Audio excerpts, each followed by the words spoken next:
जय हिंद बच्चों, स्वागत है आपका मेरे चैनल पर। आज बहुत ही बढ़िया टॉपिक आपके लिए लेके आया हूँ। बहुत बच्चे मांग कर रहे थे कि सर जीव विज्ञान लेकर के आइए।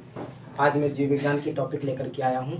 जीव विज्ञान को बिल्कुल जड़ से बिल्कुल डीपली बताने वाला हूँ। आप सभी लोग कॉपी पेन लेकर के बैठ जाइए और नोट करते चलिए, नोट बनाते चलिए, ताकि आगे आने वाले समय में आपके लिए फ़ायदेमंद हो। और बिल्कुल विस्तारित में बताऊँगा, लेकिन बिल्कुल फाउंडेशन पर चल रहा हूँ। बिल्कुल न्यू तैयार करके मैं आपको पढ़ाने वाला हूँ, इसलिए टेंशन लेने की ज़रूरत नहीं है। आप हमसे जुड़े रहिए और इस वीडियो को अंत तक देखते रहिए, और मुझे विश्वास है कि आपको बहुत अच्छी जानकारी इस वीडियो के माध्यम से मिलने वाली है। आइए वीडियो को शुरू करते हैं। देखिए बच्चों, सबसे पहले हम जीव विज्ञान लिख रखे हैं आपके लिए। समझेंगे कि जीव विज्ञान शब्द क्या है, इसका क्या मतलब होता है, फिर इसकी परिभाषा जानेंगे, इसकी उत्पत्ति जानेंगे, और फिर आगे के चैप्टर को हम पढ़ेंगे। आइए बच्चों, पढ़ते हैं जीव विज्ञान। जैसा कि आप जानते हो, यहाँ लिखा हुआ है जीव विज्ञान। जीव विज्ञान शब्द का मतलब होता है, जीव का मतलब होता है कोई सजीव वस्तु, चाहे वो पौधे हों चाहे प्राणी हों, उनको जिनमें जीवन पाया जाता है, वह वस्तुएं जिनमें जीवन पाया जाता है उन्हें सजीव या जीव कहते हैं। तो जीव का मतलब हो गया सजीव वस्तुएं। और विज्ञान, विज्ञान का अर्थ होता है व्यवस्थित ज्ञान या विद्या। अर्थात जीव विज्ञान शब्द का मतलब होता है किसी सजीव वस्तु के बारे में व्यवस्थित ज्ञान या विद्या। तो इस तरह से बच्चों आपने देखा कि जीवधारियों के संबंध में जो व्यवस्थित ज्ञान या विद्या होती है उसे ही हम जीव विज्ञान कहते हैं। अब आइए देखते हैं कि ये जीव विज्ञान को अंग्रेजी में क्या कहते हैं।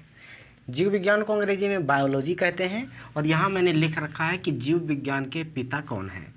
तो जीव विज्ञान के पिता अरस्तु हैं, यानी अरस्तु को जीव विज्ञान का पिता कहा जाता है। जो अरस्तु हैं ये यूनान देश के रहने वाले थे। ये एक यूनानी है। इन्होंने जीव विज्ञान के संबंध में या विज्ञान के संबंध में सबसे पहले अपना मत व्यक्त किया था, इसलिए इनको जीव विज्ञान का जनक कहा जाता है। अरस्तु is the father of biology. आइए अब देखते हैं कि ये बायोलॉजी वर्ड बना कैसे, जीव विज्ञान शब्द की उत्पत्ति कैसे हुई। तो यहाँ पर मैंने लिख रखा है कि ये बायोलॉजी वर्ड बायोस और लॉगस से बना हुआ है। बायोस और लॉगस मिल करके बनाते हैं बायोलॉजी। यानी जो बायो है, बायो ग्रीक लैंग्वेज है, ग्रीक भाषा का वर्ड है, जिसका अर्थ होता है लाइफ, और हिंदी में से कहते हैं जीवन। बायोस का मतलब होता है लाइफ, और लाइफ मीन्स होता है जीवन। और जीवन किस में पाया जाता है? सजीवों में पाया जाता है। तो जीवन सिर्फ सजीवों में पाया जाता है, तो यह कहा जा सकता है कि बायोस का मतलब होता है सजीव और या जीवधारी। अर्थात जीवन की बात की गई है तो जीवन सिर्फ सजीवों में होता है या जीवधारियों में होता है। ये जीवधारी और सजीव एक ही चीज़ है। इस तरह से इसका मतलब हुआ सजीव या जीवधारी या जीवन। आइए लॉगस देखते हैं। लॉगस भी ग्रीक लैंग्वेज से बना हुआ है, जिसकी मीनिंग होती है स्टडी। स्टडी का मतलब अध्ययन होता है। इस तरह से जो बायोलॉजी वर्ड है, इसका जो तात्पर्य निकल करके आता है, इसकी जो परिभाषा निकल करके आती है, तो वो ये आती है कि जीवधारियों का अध्ययन या सजीवों का अध्ययन।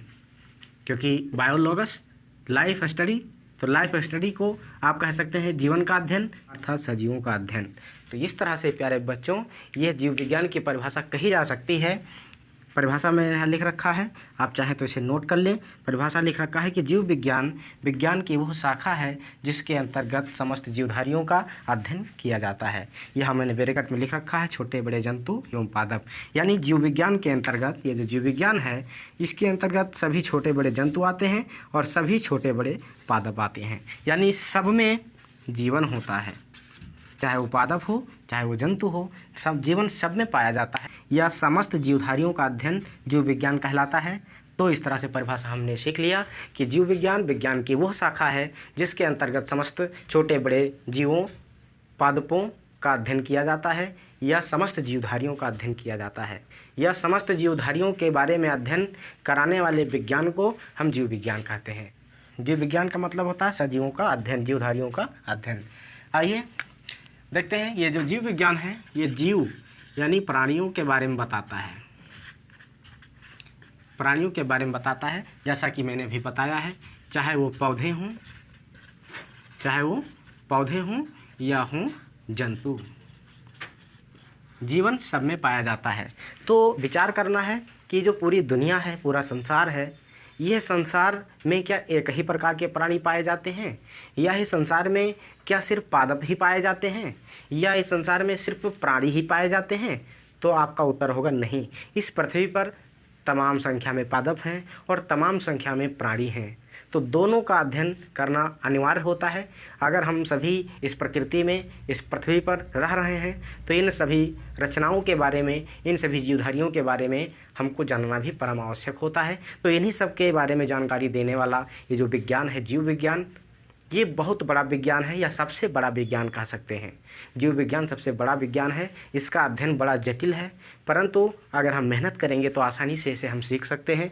मैंने आपके लिए चैनल बनाया है, आपके लिए अच्छा कंटेंट लेकर के मैं आता रहूँगा, और मुझे उम्मीद है कि आप सभी ऐसे जुड़े रहेंगे। मैंने आपको इतना बताया है, एक बार रिपीट कर देते हैं कि जीव विज्ञान क्या है। सजीवों के बारे में व्यवस्थित ज्ञान को जीव विज्ञान कहते हैं। जीव विज्ञान अंग्रेजी में बायोलॉजी वर्ड हो जाता है, और ये बायोलॉजी वर्ड ग्रीक भाषा के बायोस और लॉगोस से बना हुआ है। बायोस का मतलब होता है लाइफ, लाइफ मतलब जीवन होता है, और जीवन किस में होता है? जीवधारियों में होता है। जीवन किस में होता है? सजीवों में होता है। तो ये सजीव हो गए, और इधर है लॉगोस। लॉगोस का मतलब होता है स्टडी, यानी स्टडी का मतलब होता है अध्ययन। इस प्रकार से जीवधारी या सजीवों का अध्ययन ही बायोलॉजी है। यानी बायोलॉजी या जीव विज्ञान विज्ञान की वह शाखा है जिसके अंतर्गत हम समस्त जीवधारियों या सजीवों का अध्ययन करते हैं। मैंने यहाँ बता दिया है कि जो ये बायोलॉजी है यानी जीव विज्ञान है, इसके जो जनक हैं वो अरस्तु हैं। अरस्तु यूनान के रहने वाले हैं, ये एक यूनानी हैं। इन्होंने सबसे पहले जीव विज्ञान के संदर्भ में अपनी प्रतिक्रिया दिया था, अपनी विचारधारा व्यक्त की थी, इसलिए इनको इसका जनक माना जाता है। यही नहीं, अरस्तु को जीव विज्ञान का जनक तो माना ही जाता है, इन्हें विज्ञान का भी जनक माना जाता है, क्योंकि ये यूनान के बहुत बड़े दार्शनिक थे, और सबसे पहले इन्होंने इन सब चीज़ों के बारे में अध्ययन करके जानकारी दी थी, इनकी रचनाओं के बारे में बताया था, इनके लक्षणों के बारे में बताया था। इस तरह से अरस्तु का हमारे जीवन में बहुत बड़ा योगदान है। अरस्तु ने हम सब के लिए बहुत मेहनत किया, इन्होंने हम सब को अध्ययन का एक बहुत बड़ा प्लेटफॉर्म दिया। आइए जानते हैं कि ये जो जीव विज्ञान है, इस जीव विज्ञान की शाखाएं कितनी होती हैं। जीव विज्ञान की कितनी शाखाएं होती हैं? जीव विज्ञान की मुख्य 2 शाखाएं हैं। कौन कौन सी? नंबर एक जंतु विज्ञान,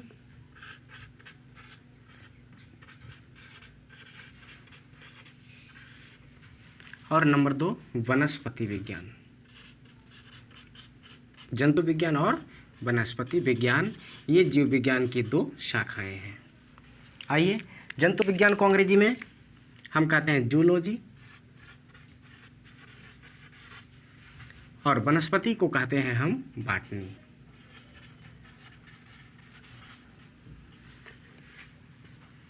तो जीव विज्ञान की 2 शाखाएं हो गई, जंतु विज्ञान और वनस्पति विज्ञान। जंतु विज्ञान के जो पिता हैं वो अरस्तु ही हैं। अरस्तु को जंतु विज्ञान का भी जनक कहा जाता है, यानी अरस्तु जंतु विज्ञान के जनक हैं। इन्होंने सर्वप्रथम 500 प्रकार के प्राणी या जीवों के बारे में, या जीवों का अध्ययन किया। 500 प्रकार के प्राणी या जीवों का अध्ययन किया, और उनके गुणधर्म और संरचना के बारे में लिखा, उनके कुल और जगत के बारे में लिखा, और इनका विस्तारित वर्णन किया। तो जिस किताब में इन्होंने वो वर्णन किया 500 प्राणियों जीवों के बारे में, उस किताब का नाम है एनिमेलियम हिस्टोरिया, या हिस्टोरिया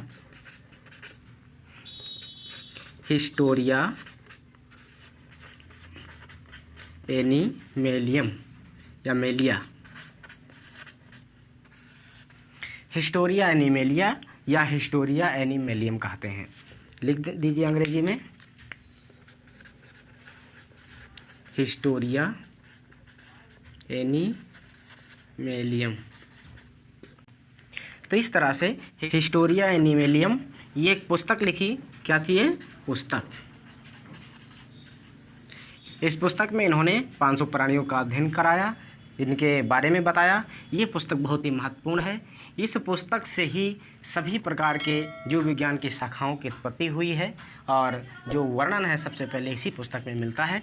अतः अरस्तु को जीव विज्ञान का जनक कहा जाता है।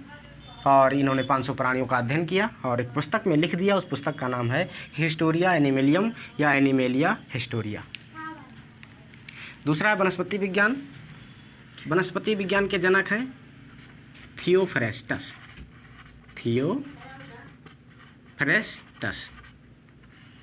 थियोफ्रेस्टस इसके जनक माने जाते हैं।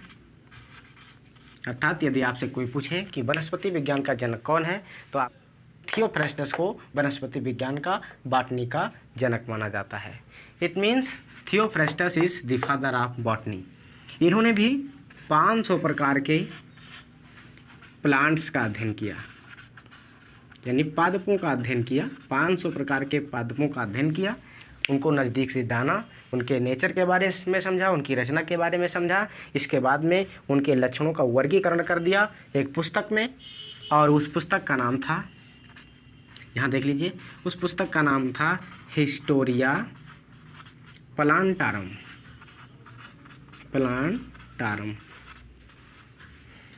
ये हिस्टोरिया प्लांटारम नामक एक पुस्तक थी।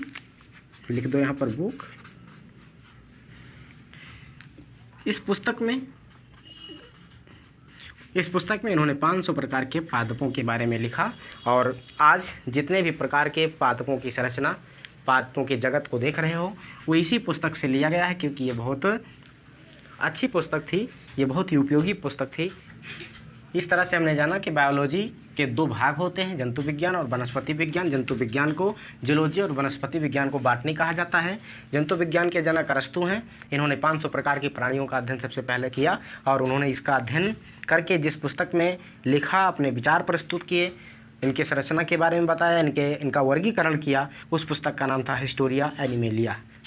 और इधर वनस्पति विज्ञान को अंग्रेजी में बॉटनी कहते हैं। इसके जनक है थियोफ्रेस्टस, और इन्होंने भी 500 प्रकार के पौधों को देखा, उनका अध्ययन किया, उनके संरचना के बारे में बताया, और उन्होंने इस विचार को जिस पुस्तक में लिखा, उस पुस्तक का नाम था हिस्टोरिया प्लांटारम।